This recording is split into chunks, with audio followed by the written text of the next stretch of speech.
sous Laurent Gbagbo pour que... Nous nous rappelons que sous le régime du président Gbagbo, des candidats avaient été éliminés, tout comme sous le régime du président Bédié, Feu Bédié. Des candidats avaient été éliminés. Par qui? Par le président ou par le... Par le régime au pouvoir.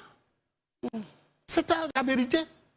On est même parti à Pretoria, sous Laurent Gbagbo, pour que M. Ouattara enfin retrouve son nom sur une liste électorale et soit compétitif à une élection présidentielle. Non, pas être, mais soit compétitif, soit inscrit comme candidat à une élection présidentielle. Donc on devrait comprendre... À la suite d'un accord. Selon vous, moi, j'en appelle à cet accord par la voie du dialogue. Très bien. Quand vous dites ça, je peux l'entendre, mais quand vous dites que le président... Si vous ne m'avez pas laissé terminer, non, Marius, excusez-moi, oui, je vous ai arrêté parce que vous avancez pas à pas. Par exemple, Élysée disait tantôt que le président n'a jamais fait vos recherches. Le président l'a dit en 2019. Marius, lorsque je vous interpelle, vous arrêtez. Je vous interpelle, vous arrêtez, monsieur, je vous en prie, chère dame. Alors, je reviens pour dire... Je vous écoute. Les propos qu'on tient ici sont importants. Les phrases que nous faisons ont tout leur sens. C'est très important.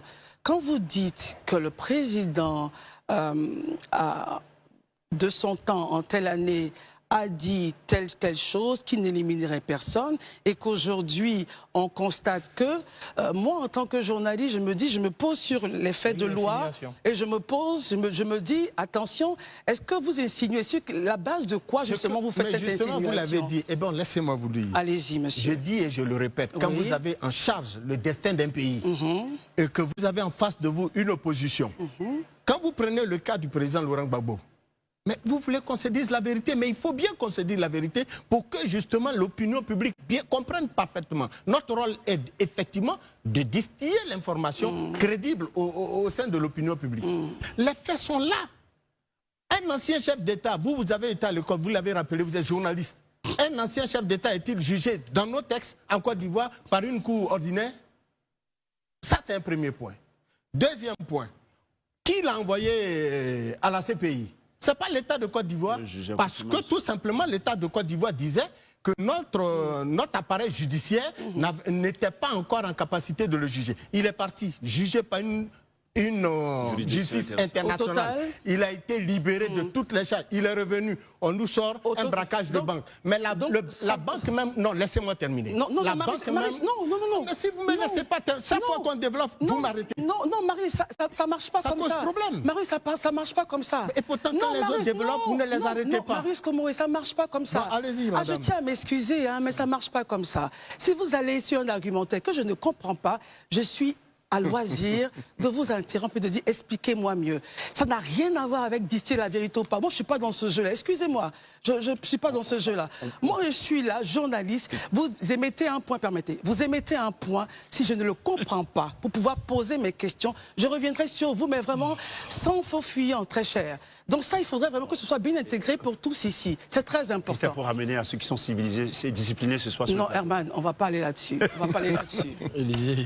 On revient donc pour dire que toute insinuation qui doit être faite doit être prouvée. Ne prenons pas un point pour insinuer et défendre par un autre point. Vous émettez un point, vous expliquez. Et nous allons sur les points statutaires. La loi est là. Nous avons tous reçu un code électoral et une constitution. Donc quand nous avançons, allons sur des faits factuels. Ça va m'aider. Donc je ne vous arrête pas parce que vous me dites qu'il y a eu donc la CPI. Donc on va aller dans notre débat. On va s'éloigner de notre débat. Donc si vous me dites que c'est le président Alassane Ouattara qui est à la base, c'est ce que vous avez dit, qui sera à la base. Si, c'est ce que vous avez dit. Non, c'est votre interprétation. Non, c'est votre interprétation. Vous ne m'avez même pas laissé chuter, et maintenant vous faites des insinuations. L'insinuation. Mais non, laissez-moi terminer. Et puis vous allez mieux me comprendre. Non, si vous m'aviez laissé chuter, vous auriez su où j'allais. Marius Komoré, vous allez arriver où vous allez aller, mais je me tiens pour dire que vous avez ici dit. Vous avez ici dit. Je termine. Vous avez ici dit qu'à une époque, il a dit ça. Et j'ai posé la question, voulez-vous insinuer que? Et vous étiez en train de déballer en allant dans différentes directions. Ramenez-moi sur le point, s'il vous plaît. Mais vous terminez et on passe à Élysée. Si vous me permettez de terminer, allez-y, terminez. Si vous me donnez la parole, laissez-moi développer sans m'interrompre. Non, je ne peux pas le faire. Je suis désolé, c'est pas... Non, excusez-moi. Vous terminez et puis on passe à Élysée. Alors, C'est aussi simple, hein, c'est pas compliqué. Nous faisons un travail de pédagogie. Et en la matière, je vous l'ai dit et je vous le répète. Je le répète et j'insiste pour dire qu'en 2019, au cours d'un meeting à Katiola, le président Ouattara a dit qu'il n'est pas de ses chefs d'État, de ses leaders politiques qui empêchent ses adversaires d'être candidats à une élection présidentielle, que ce n'est pas lui son genre. Il a dit ça, on a retenu. Maintenant, je fais la même constat, moi en tant que responsable d'organisation de société civile. Au cours de son mandat, ou de ses différents mandats, il y a eu plusieurs événements d'élimination des candidats, comme on en a connu sous Bédié, comme on en a connu sous Laurent Gbagbo. Et il a fallu les accords de Pretoria pour que finalement M. Ouattara soit candidat. Mais les mêmes accords qui ont permis à M. Ouattara d'être candidat, je demande que cette même table de discussion s'ouvre. Ces accords s'ouvrent de sorte, ces discussions s'ouvrent de sorte qu'on trouve un accord qui arrangerait les uns et les autres et que nous allions à la paix, à cette élection, dans la paix totale. Et qu'on ne se retrouve pas à la fin de cette élection avec 3 000 morts, 4 000 morts, 5 000 morts.